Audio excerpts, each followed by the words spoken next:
நட்சத்திர எழுத்தாளர் ரா முருகவேலின் மிளிர்கள் இப்போது ஆடியோ ஃபார்மேட்டில் உங்கள் விகடன் பிளேயில். இப்பவே விகடன் ஆப்பை இன்ஸ்டால் பண்ணுங்க. பிளே ஐகானை கிளிக் பண்ணி மிளிர்கள் கேளுங்க.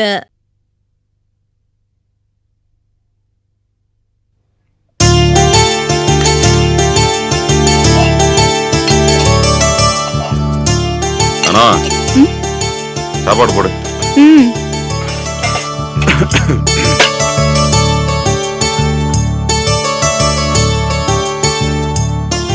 மணி என்ன ஆகுது தெரியுங்களா? இப்போதுக்கு மணி எல்லாம் கேட்டுக்கிட்டு இருக்க, பசிக்குது, சோத்த போடு. மணி 3 ஆச்சு. முடியாம கிடந்து செத்து பொழைச்சு எழுந்திரிச்ச உடம்பு இப்படி கண்ட நேரத்துக்கு சாப்பிட்டா உடம்பு என்னத்துக்கு ஆகுறது? மறுபடியும் உடம்புக்கு ஏதாவது வந்துச்சுன்னா என்ன பண்றதுங்கிற நினைப்பு கொஞ்சமாச்சும் இருக்கா உங்களுக்கு? என்னடி பண்றது? ஒரு ஆளை பாப்பா போனேன், கொஞ்சம் லேட் ஆகி போச்சு. உடம்பு மேலதான் அக்கறை இல்ல. சரி, வீட்டுல பொண்டாட்டின்னு ஒருத்தி இருக்காளேன்னு அந்த நினைப்பாவது இருக்கா உங்களுக்கு? அதுவும் கிடையாது. உங்களை என்னதான் பண்றதோ. இப்படியா லேட்டா சாப்பிடுறது? மணி 3 ஆச்சு தெரியுமா? லேட்டா சாப்பிடுறீங்க சொல்லிட்டே இருக்கே தவிர வந்து எவ்வளவு ஆச்சு தெரியுமா? பேசிட்டே இருக்க, சோத்த போட மாட்டேங்கிற. உப்பு இல்லாத சாப்பாடு சாப்பிடறதுக்கு உங்ககிட்ட உட்காந்துட்டு இருக்க வேண்டியதா இருக்கு. சே, பழக்கமான சாப்பாடு தானே, உப்பு போட்டுருக்க மாட்டியா? ஏடி, உடம்பு தான் தேவையாச்சு, உப்பு போட வேண்டியதானடி. சரிதான். வைத்தியரும் படிச்சு சொன்னாரு, நானும் கத்தி கத்தி சொல்லிட்டு இருக்கேன். ஒரு மனுஷன் எதையுமே கேட்க மாட்டேன்னு அடம்பிடிச்சா என்ன அர்த்தம்?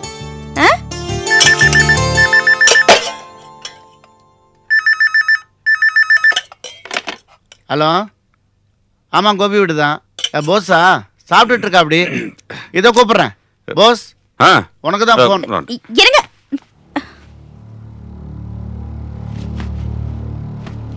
ஹலோ, அண்ணே, நான் தர பேசுறேன். அந்த கேகே ஏஜென்சிக்கு தைக்க வேண்டிய துணிகளோட பார்சல் நம்பர் 3. ஆமா, அதை எங்க வச்சிருக்கீங்க?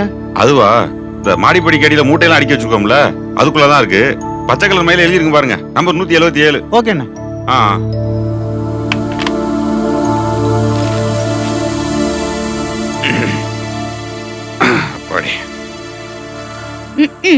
என்னமோ பழமொழி சொல்ற மாதிரி இருக்கு.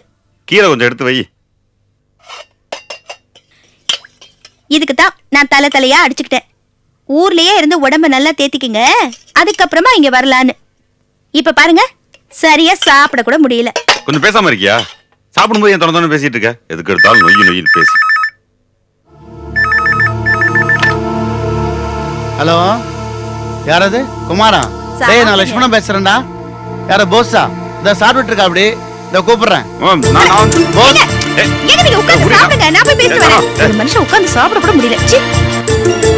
ஏமா தானா, நீயும் போஸ் அந்யோன்ங்கிறது எனக்கும் தெரியும். அதுக்காக போஸ் பேச வேண்டிய போன் எல்லாம் நீ பேசணும் எதிர்பார்த்தா எப்படி? இதெல்லாம் ஓவர்மா. இது பாருங்க, போனை என்கிட்ட கொடுங்க. ஒரு மனுஷன் நிம்மதியா சாப்பிட கூட முடியாதபடி அப்படி என்னங்க வேலை? போனை கொடுங்க. கொடுங்க, நான் பேசுறேன். அட, போனை கொடுங்க. எல்லாத்தையும் இவர்ட்ட தான் கேட்கணுமா? அப்ப அங்க சம்பளம் வாங்கிட்டு இருக்க மத்தவங்க எல்லாம் என்னத்த கிழிக்கிறாங்களா? நீங்க போன கொடுங்க சொல்றல. ஏதோ பேசிட்டே இருக்க. ஹலோ, நான் போஸ் பேசுறேன். பேசுப்பா, பேசு. நீ நல்லா பேசு. உன் சம்சாரமும் பேசட்டும், நாங்க காது குளிர கேக்குறோம். அண்ணே, அது வந்து நீ ஒருத்த அட்டகாசம் பண்றது பத்தாதுன்னு இப்ப களத்துல உன் வீட்டுக்காரே இறங்கிட்டா போல இருக்கு. Very good, very good. சரி, அதை விடுங்க. என்ன விஷயமா போன் பண்ணீங்க, அதை சொல்லுங்க. ஏப்பா, நீ என்னமோ பெரிய கவர்னர் மாதிரியும் உன் ஒய்ஃபோட உன்ன அங்க உட்கார விடாம தொந்தரவு பண்ற மாதிரியும் ரொம்ப அடிக்குது. வெச்சிட்டு சாப்பிட வாங்க. அண்ணே, விஷயத்தை சொல்லுங்க.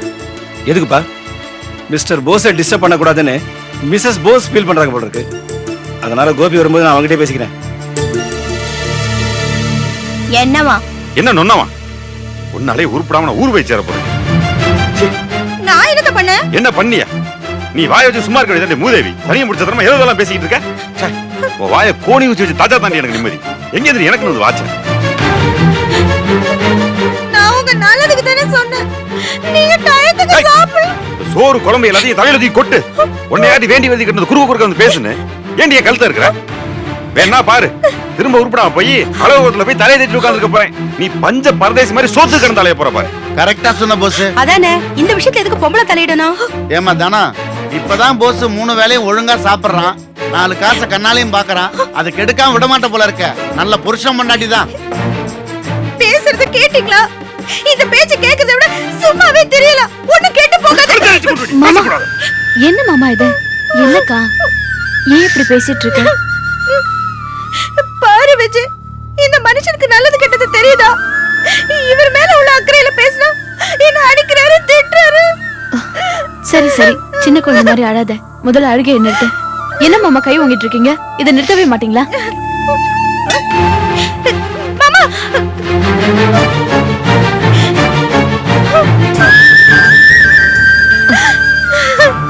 அக்கா அழாதக்கா. பாத்தியா விஜய், என் மேல கோச்சுக்கிட்டு சரியா சாப்பிடாம கூட போயிட்டாரு.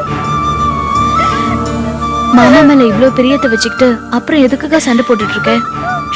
அதனால தாண்டி எங்க 2 பேருக்குள்ள சண்டையே வருது. என்ன தாத்திரம் பிடிச்சவன்னு சொல்லி திட்டிட்டு போறாரு. ஐயோ அக்கா விடுக்கா, கோவத்துல ஏதோ திட்டிட்டு போயிட்டாரு. அழாத அழாத, முதல்ல நிறுத்துக்கா.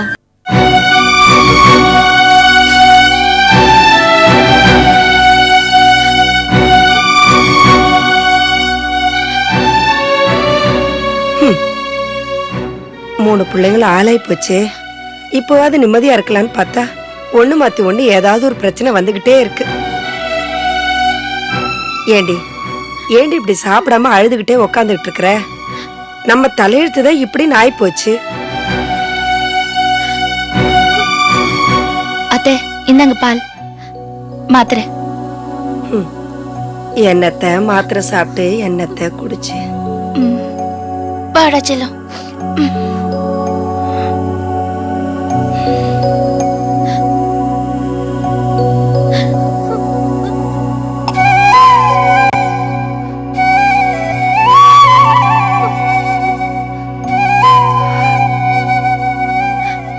ஏன் சரோ,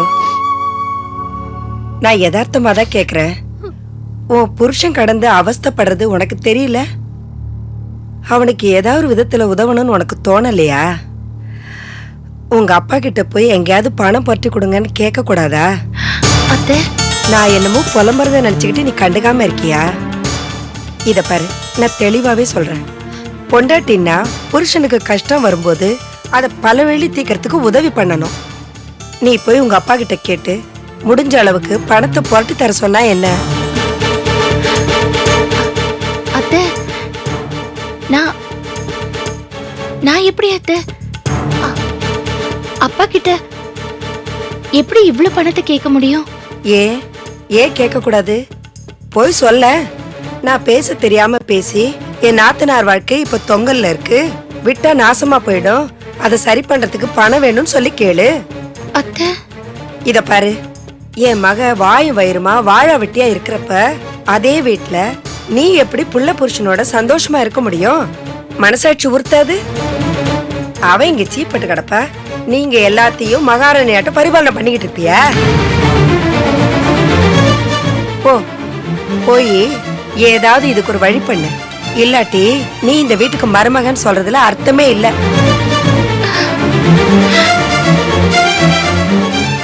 என்ன பாக்குற? உங்க அப்பா என்னமோ செல்வத்து மேல ஏகப்பட்ட பிரியத்தோட இருக்கிறதா எல்லாரும் சொன்னீங்க. கடைசியில பொண்ணு கேட்டு போனப்ப மூஞ்சில கரிய பூசில அனுப்பிச்சாரு. இருந்தாலும் அவரை இன்னும் இந்த பயலுங்க தலையில தூக்கி வச்சதுல ஆடிட்டு இருக்கானுங்க. அதான் நிஜமாவே அந்த மனுஷனுக்கு இந்த வீட்டு மேல அக்கறை இருந்ததுன்னா இந்த சந்தர்ப்பத்திலேயாவது உதவி செய்யறாரான்னு பாப்போமே. அத்தை அப்பாக்கு எப்பவுமே இந்த வீட்டு மேல ஒரு பிரியம் இருக்கு. ஆனா இவ்ளோ பணம் எப்படி அத்தை? மனசு இருந்தா மார்க்கம் தன்னால வரும். உங்க அப்பாவுக்கு நிஜமாவே மனசு இருக்கா இல்ல எல்லாமே வார்த்தை பசப்பல் தானான்னு இதுல இருந்து தெரிஞ்சிரும்ல. மகளை கட்டி கொடுத்துட்டு கடமை முடிஞ்சிருச்சுன்னு ஜாலியா வீடு வீடா சுத்திக்கிட்டு திரியறாருல, இந்த ஒரு தடவையாவது உதவி பண்ணட்டுமே.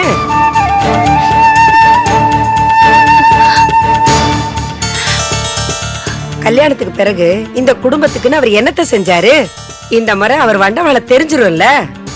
இத பாரு, நிஜமாவே உனக்கு உன் நாத்தனார் மேல அக்கறை இருந்தா போய் கேளு.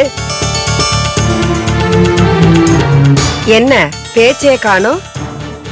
எனக்கு தெரியுமே, அந்த பசப்புற மனுஷனுக்கு பிறந்தவ தானே நீ எப்படி இருப்ப? நீ நிச்சயம் போகவும் மாட்ட, போய் உங்க அப்பங்கிட்ட பணம் கேட்கவும் மாட்ட. இல்ல அத்தை, நிச்சயமா நான் போவேன். கண்டிப்பா அப்பா கிட்ட பணத்தை கேக்குறேன்.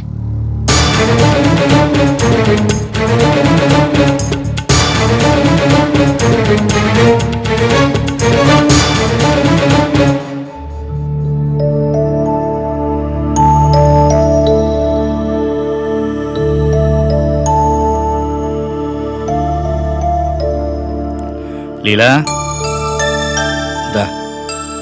என்ன பண்ணிட்டு இருக்க? உட்காந்துட்டே இருந்ததுனால கால் மறுத்து போச்சு மாமா. அதான் உள்ளேயே நடந்துட்டு இருக்கேன். ரவி எங்க? உள்ளதா இருக்காரு மாமா. ரவி என்னப்பா? என்னப்பா புள்ள தனியா இங்க உலாத்திக்கிட்டு இருக்கு, எங்கேயாவது வெளியில கூட்டு போக கூடாதா? சரிப்பா, நாளைக்கு காலையில வெளியில கூட்டு போறேன். எங்களில வெளியில போலாம். கோயிலுக்கு போலாமா? கோயிலுக்கு தினமும் போயிட்டு வந்துட்டு தானே இருக்கோம். சினிமாக்கு போலாமா? அங்கெல்லாம் கூட்டம் நிறைய இருக்கும். கூட்ட நெரிசல்ல ஏதாவது ஆயிடும். இந்த நிலைமையில இங்க கூட்டு போகாத. சரி, இல்லைன்னா பீச்சுக்கு போறோம்.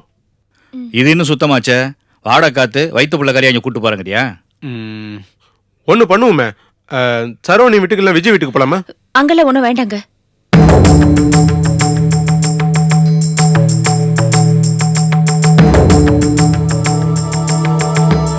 என்ன லீல, நான் கேட்டதும் கொஞ்சம் கூட யோசிக்காம பட்டுன்னு வேண்டான்னு சொல்லிட்டேன். எதுக்குங்க அங்கெல்லாம்? என்ன லீலா, எதுக்காக இப்படி சொல்ற? என்னாச்சு? ஆமா மாமா, அவங்க எல்லாரோட போக்குலயும் ஒரு மாற்றம் தெரியும் போது நாம மட்டும் எதுக்கு அங்க போனோம்? அதான் வேண்டான்னு சட்டுன்னு சொல்லிட்டேன். என்ன லீலா இப்படி எல்லாம் பேசிக்கிட்டு இருக்க? நீ போய் இப்படி எல்லாம் பேசுறியம்மா? ஆமா மாமா, மத்தவங்க எப்படி நம்ம கிட்ட நடந்துக்கிறாங்களோ அதே மாதிரி தானே நாமளும் நடந்துக்க முடியும். அவங்க சைடுல அந்த மாற்றம் தெரியும் போது அது நம்ம கிட்ட பிரதிபலிக்க தானே செய்யும். அட என்னம்மா நீ என்னென்னமோ பேசிக்கிட்டு. லீலா சொல்றதாம்ப கரெக்ட். டேய் என்னடா அர்த்தம் இல்லாம பேசிக்கிட்டு? லீலா சொல்றதாம்ப ரொம்ப கரெக்ட். எனக்கு அப்படிதான் தோணுது. இந்த மாணிக்கு வீடாகட்டும் இல்ல கோபி வீடாகட்டும். டேய் அதான் அவங்க வந்து போனாங்கல்ல. கரெக்ட் தான், நீங்க சொன்ன மாதிரி 2 வீட்டாளுங்களும் வந்தாங்க போனாங்க. ஏதோ கடமைக்கு வந்த மாதிரில வந்து போனாங்க. சொந்த பந்தனா என்னப்பா, ஒருத்தர் துக்கத்துல இருக்கும்போது அது பாதியாவது வாங்கி தான் தோல்ல சுமக்கணும் இல்ல? இவங்க பாட்டுக்கு வந்தாங்க, வெளியில உட்கார்ந்தாங்க, உள்ளேயும் வெளியில ஒரு 4 தடவை நடந்தாங்க, டைமை பார்த்துட்டு கிளம்பி போயிட்டாங்க. இப்படி இருந்தா எப்படிப்பா? இதுக்கு பேர் தான் அக்கறையா? 16ஆம் நாள் காரியத்துக்கு எல்லாரும் வந்தாங்க, கிளம்பி போயிட்டாங்க. அதுக்கப்புறம் ஒருத்தராவது இந்த வீட்டு பக்கம் எட்டி பார்த்தாங்களா? இந்த சொந்தக்காரங்களை நினைச்சாவே எரிச்சலா தான் இருக்கு. டேய் அப்படி எல்லாம் பேசாதப்பா. நீ நம்ம சார்பா நின்னு பேசுற. இதுவே வேற ஒரு வீட்டுல இப்படி ஒரு துக்கம் நடந்திருந்ததுன்னு வச்சுக்கோ, நாமளும் இப்படிதான் போயிட்டு வந்து நம்ம வேலையை பார்த்துட்டு இருந்திருப்போம். அதுதான் யதார்த்தமான நிலைமை. இதுவும் யாரும் திட்டம் போட்டு இப்படிதான் நடக்கணும்னு நடக்கிறது இல்ல. சந்தர்ப்ப சூழ்நிலைக்கு தகுந்த மாதிரி அவங்க நடந்துக்குவாங்க. அதை நம்ம புரிஞ்சுக்கணும். இதுவே சிதம்பரம் என்ன ஒரு ஊருக்கு கூட்டிட்டு போய் நல்ல புத்தி சொல்லி அனுப்பலையா? அப்பா, நான் மாமாவை பத்தி சொல்லல, அவர் ரொம்ப தங்கமானவரு. நான் இந்த மாணிக்கத்தையும் கோபி பத்தி தான் சொல்றேன். நானும் அவங்கள பத்தி தான்ப்பா பேசுறேன். நமக்கு ஏதோ கஷ்டங்கிறத வச்சு அவங்கள பத்தி அனாவசியமா பேசவோ தப்பான ஒரு முடிவுக்கோ வரக்கூடாதுப்பா. அவங்க வேலையெல்லாம் விட்டுட்டு நம்ம கூட இருக்கணும்னு நினைக்கிறது தப்பு இல்லையா? இல்லப்பா. இல்ல மாமா, இவர் சொல்றதும் கரெக்ட் தானே. இவரோட ஆதங்கத்திலயும் கோபத்திலயும் ஒரு நியாயம் இருக்கத்தானே செய்து. அட நீ என்னம்மா நீயும் என்ன மாமா, நீங்க அவங்களுக்கு போய் இப்படி பூசி மெழுக பேசிட்டு இருக்கீங்க? இல்ல, கரெக்டா நீ எல்லாத்தையும் புரிஞ்சுக்கிட்டு இருக்க. எவ்வளவு சந்தோஷமா இருக்கு தெரியுமா? என்ன மாதிரியே நீயும் சிந்திக்கிற.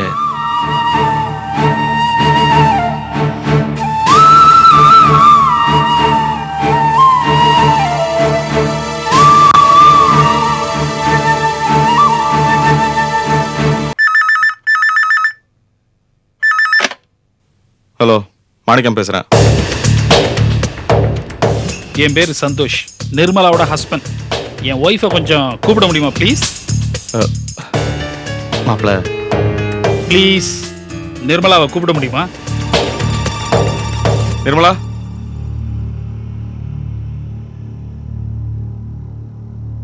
அண்ணே உனக்கு தான் ஃபோன். ஹலோ, யாரு? நிமி, நான் தான் பேசுறேன். எனக்கு நீங்களா? எங்க இருக்கீங்க? எப்படி இருக்கீங்க? எங்க இருந்து பேசுறீங்க? சாப்பிட்டீங்களா? Cool down cool down. இப்படி படபடன்னு கேட்டா அப்படி ஒவ்வொன்னா கேளு. சரி, இப்ப நீங்க எங்க இருக்கீங்க? Just outside of your house. புரியல? அதாவது உன் வீட்டுக்கு வெளியே இருந்து என் செல்போன் மூலமா உன்கிட்ட பேசுறேன். எதுக்கு வீட்டுக்கு வெளியில இருந்து பேசுறீங்க?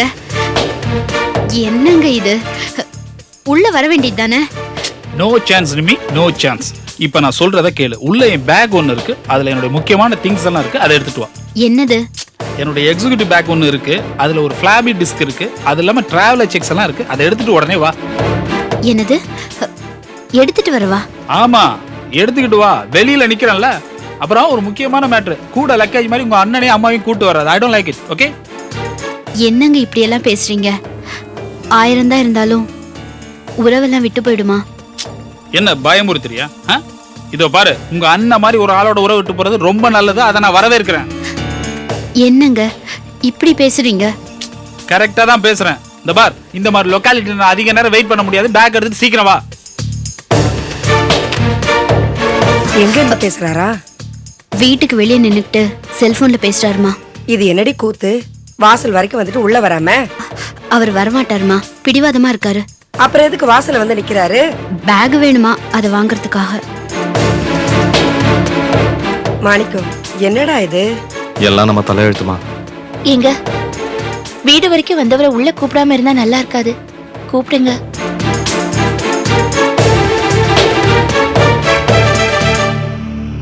ஏய், சீக்கிரம் வர வேண்டியதானே?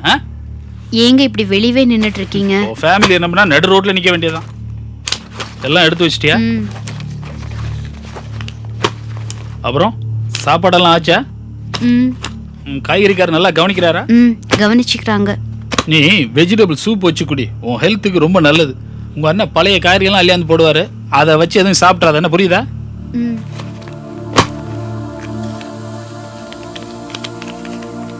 இந்த பணத்தை கொடுத்தா வாங்க மாட்டேன்னு நினைச்சேன், உடனே வாங்கிக்கிற. இல்லங்க, வேண்டான்னு சொன்னா நீங்க கோச்சுப்பீங்களே. அது சரி, பணம் எந்த ரூபத்துல வந்தாலும் அதை அமுக்குறதானே உங்க ஃபேமிலியோட புத்திய. சரி, என் பணத்துக்கு ஏற்பாடு பண்ணியாச்சா? ஏற்பாடு பண்ணிட்டு இருக்காங்க. சீக்கிரம் பண்ணுங்க, எனக்கு ரொம்ப அவசர தேவையா இருக்குல்ல. சரி, நான் கிளம்புறேன். மாப்பிள சீக்கிரம் போ, தெரினா எதுவும் கடிச்சிட போகுது. சீக்கிரம் போ. மாப்பிள, எதையும் மனசுல வச்சுக்காம உள்ள வாங்க மாப்பிள. சனியை முடிச்ச வண்டி கிளம்ப மாட்டேங்குதா? மாப்பிள மாப்பிள, நான் சொன்னதெல்லாம் மனசுல வச்சுக்காதீங்க மாப்பிள.